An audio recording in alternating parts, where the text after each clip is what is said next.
All right, thank you, Rob. Well, to assuage you a little bit, I'm not going away immediately. I am going to be taking a job in Lebanon, Indiana, which is just like 45 minutes southeast.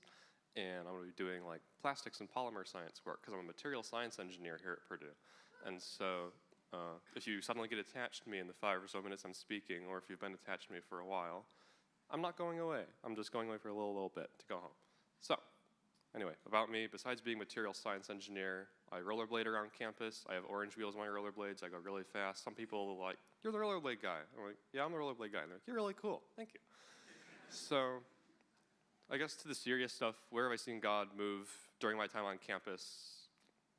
When you first come to college, it's like you have to make God your own. That's what my dad told me when I left, because you're in high school, you go to church because your parents go to church, they drag you in the car, they wake you out of bed, you're not allowed to sleep in. But when you get to college, all of a sudden your parents aren't there to roll you out of bed. You can sleep in if you want. You don't have to get up. But I decided, I want to get up. I want to go to church. This has been something that's in my life for, however long I've been alive. Let's go with that. I'm 21, almost 22 right now. And so I wanted to keep that going, and I did. And I found as I've gone through all of my time on campus that always making time for God, I've always had time to do other things, especially senior year when I've been like the busiest I've ever been in my life, having a capstone project that spans an entire year and trying to fill out all the rest of my classes and having to take summer courses to make sure I don't go too overboard and have a 20 credit hour semester. I don't want to do that. Props to all the people who can manage that. I certainly cannot.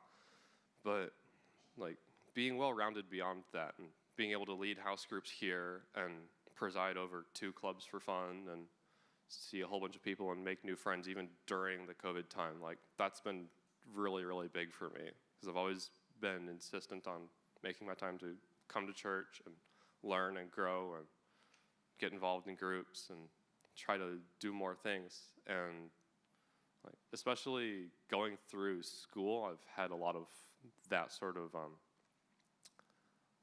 life lesson sort of stuff happen to me while I've been studying too, admitting that I can't do everything myself and nearly failing classes and having to swallow my pride and reach out for tutoring, or just going through all of the COVID times and being lonely and not really having a community around me because we're all stuck at home or all stuck in our dorms and doing things and still trying to make the time to reach out and go out and find community here and community with other people and get people out of their rooms and try and go out and do stuff. I've just been really, really blessed that like God's been watching over all of that and that I've never really given up on asking him to help me do things. And so as I'm going out to Lebanon, and even that was a huge gift from God because other people are like, yeah, I've got 30 interviews lined up and I applied for 67 companies, and I was like, I just applied to companies I think look cool, and that's like 4? And everybody's like, you're not going to get a job like that. I believe. And lo and behold, I have a job where my exact title is my degree. And my parents were like, that's really rare. I wouldn't know that, but thank you. And so I'm really blessed to be doing exactly what I wanted to be doing and working on a job that's going to take me to the eventual career that I want to have. And so it's really good to see all of you guys here, and thank you to my house group guys. Miss you guys. And yeah, thank you everybody. It's good to see you.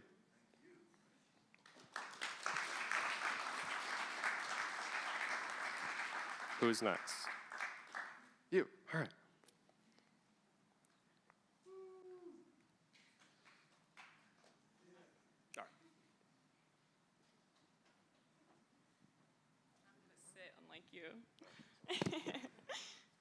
Hello, everyone. I'm Sophia, and I wrote down my entire speech unlike Ethan, just in case I decide that I need to read the whole thing. So let me just get it out here. So I'm a senior, obviously, and I've been going to Campus House since I was a freshman. So I've been around the community for a while, but I didn't really start getting involved until my junior year. So freshmen, take note and learn from me. You should get involved now. So I just wanted to share a little bit about my journey and how I've seen God's faithfulness and grace throughout my college years. So freshman year, I got to campus, and I was on my own. And like Ethan said, you kind of got to decide if you want to make faith your own or just wallow in the rest of college. So for me, this meant just acclimation to college of life and new friends. And I grew up Catholic, so this was my transition out of being Catholic.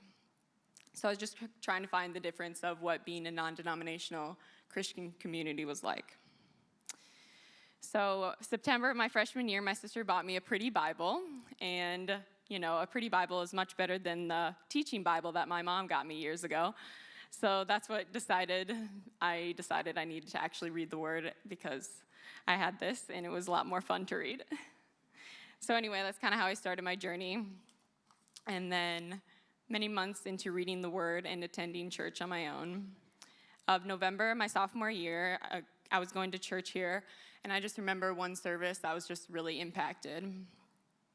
Nothing in particular, I guess, but I just went to the service alone, and I just fully surrendered to God. I remember just committing to being a follower and not just a believer and someone who went to church on Sunday. So I was at this service alone, and I noticed this other girl who was also alone sitting next to me, and I just kind of felt a prompting to talk to her, and I really didn't want to because I had tried that before and it didn't really work out. But I decided to do it anyway, and I asked her to get coffee because, if you go to this church and you don't like coffee, I don't really know if you can. But I do know some people in this room that don't like coffee, but it worked out for me. So I introduced myself to her and grabbed coffee with her. And then after that, I just had a week of immense joy and just the start of this new friendship with this girl. So the rest of my sophomore year and junior year, I just started learning what it's like to live as a Christian. But at one point in my junior year, I kind of hit a breaking point. I was living in a sorority house with not a lot of faith-led people and just had a lack of community. So I reached out to Campus House, and Leah emailed me back from this letter of desperation, little does she know it or not, and told me what my mom had been telling me for years, to just join a Campus House group. But a weekly group where you're committed to going and everybody knows you just sounded horrible to me at the time. And I know that sounds shocking compared to now house group because I never stop talking in our group now. But anyways, I was desperate and decided to go. So I ended up joining Randy and Sally's group, the Bonds over there, and they have just led me through so much just in faith-led relationships and just wrestling through the uncertainty that life brings. And little did I know that they would absolutely change my life and just lead me down such a great path. And now I'm a senior, and I have just been so blessed to see a lot of the fruit of the reshaping God has done in me. I'm in the same house group still.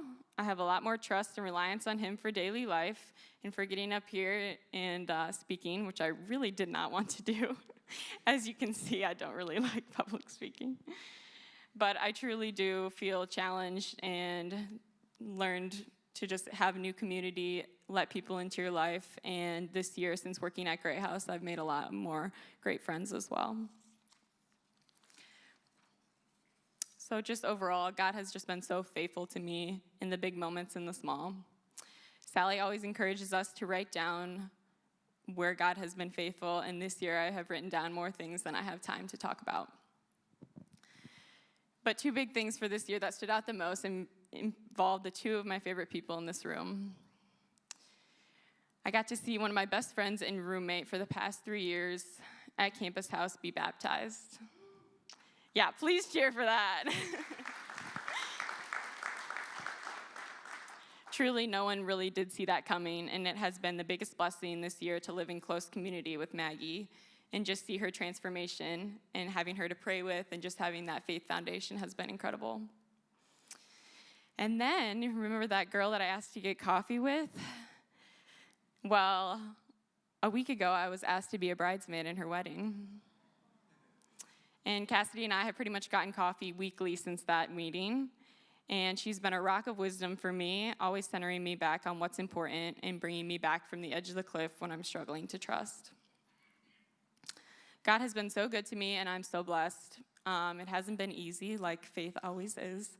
But my favorite quote that Rob said sometime my sophomore year is, "The good life is the hard life of following Jesus." And I truly do believe that, and I'm excited for the next season as this college one comes to a close. Thank you, everyone.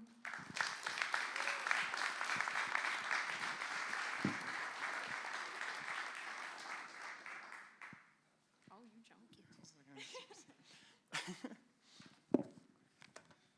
think I'm going to sit too, actually. Hi, everyone.